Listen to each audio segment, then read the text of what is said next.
So now we're going to go ahead and focus on warm-up sketches, which is imperative in order to get to the later, more rendered, more exotic, pretty-looking drawings. But you can't, all the emphasis and energy should be based in your warm-up drawings. Those should still be reinforced later on. So that's why it's so important to warm up it first. There's actually a chapter in my book that talks about when you're doing warm-ups, whether it's at work, behind a desk, increasing your memory, or in front of a model. In this case, we're lucky enough to have John Tucker here as a pirate.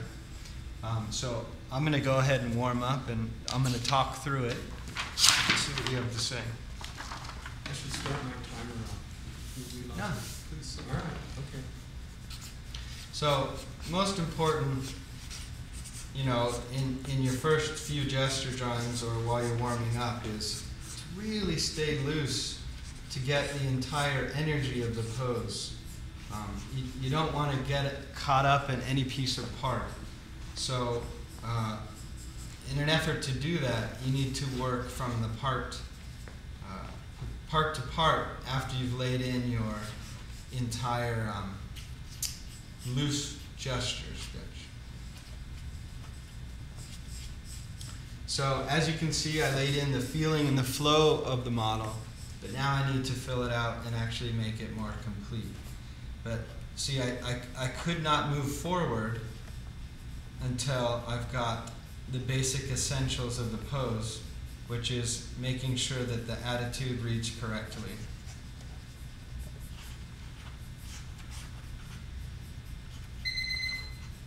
Perfect. So you can see, as you're looking also at the video of the model posing, you can see I'll start to change things. It's okay, you can change. All right, okay. I'll change it to my will. I'm not cheating. They're not allowed to cheat, so I can't cheat. So I'll alter things in order to make it a more clear, precise story point or silhouette, whether that's the entire shape or also a piece inside of the whole shape to make it clear, to clarify what's going on. Because I came to this one a little late, I'll go ahead and...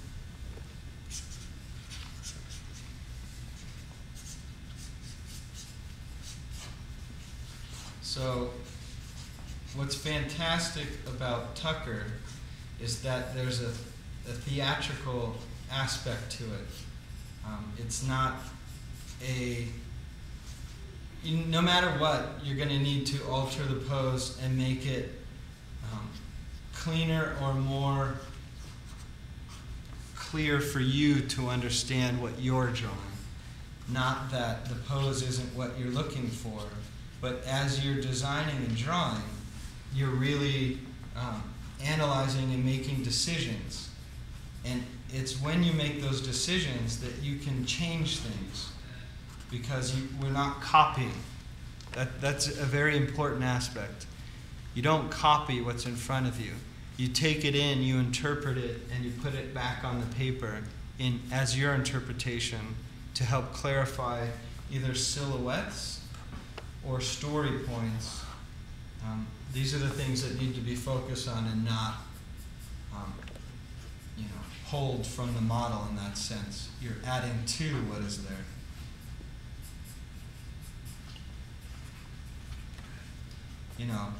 Style will come into question a lot of times with people who are just beginning to feel comfortable doing this. I think style is something that you'll grow naturally toward. You shouldn't focus on it.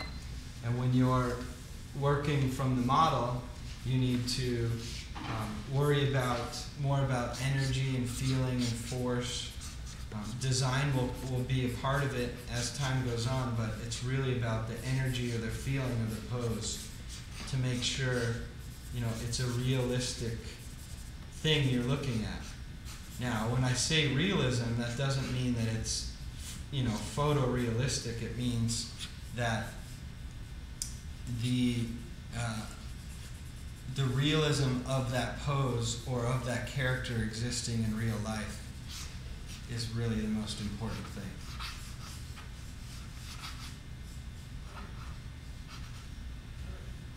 You know, you watch as I start to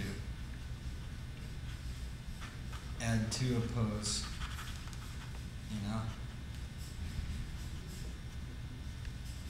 And really, you know, feel it out inside of you. I know it sounds silly, and it's, you know, it's the sensitive part that no one wants to talk about, but you have to really feel what's happening.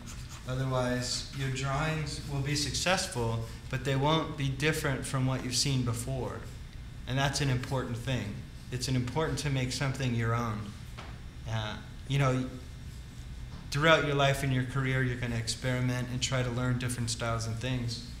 As you grow, it's still your own, but you need to have a chance to say what you need to say.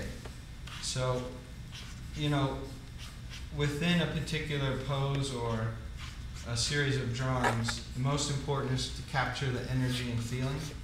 As you can see, I'm talking too much, but that's more important than, you know, making a good drawing. However, you know, along the way, you're going to make discoveries and try new things. So stick to making sure that the energy of the pose is there. You know, you got a short amount of time, but also have the ability, you're allowed to be free and playful in this sense. You should be able to add to or take away. You know, even when you're at your desk, you have complete and total freedom. So, you know, push it. Try new things, but make sure that the energy and the life is there. You can see these are 2-minute poses.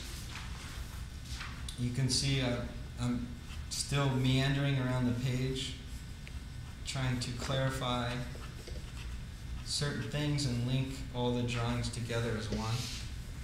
Something that I think is important, not only in gesture drawing, but as a designer, is to answer all the questions that someone would ask. Now, think about that. It's about answering questions. It's about more thinking than drawing. You know, have you clarified where his hand is? Is he holding a sword?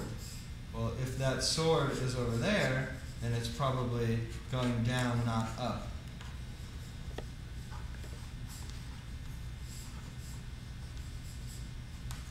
So I'll continue to meander around. Just to clarify silhouette, I might even you know, add some darker, thicker blacks that help me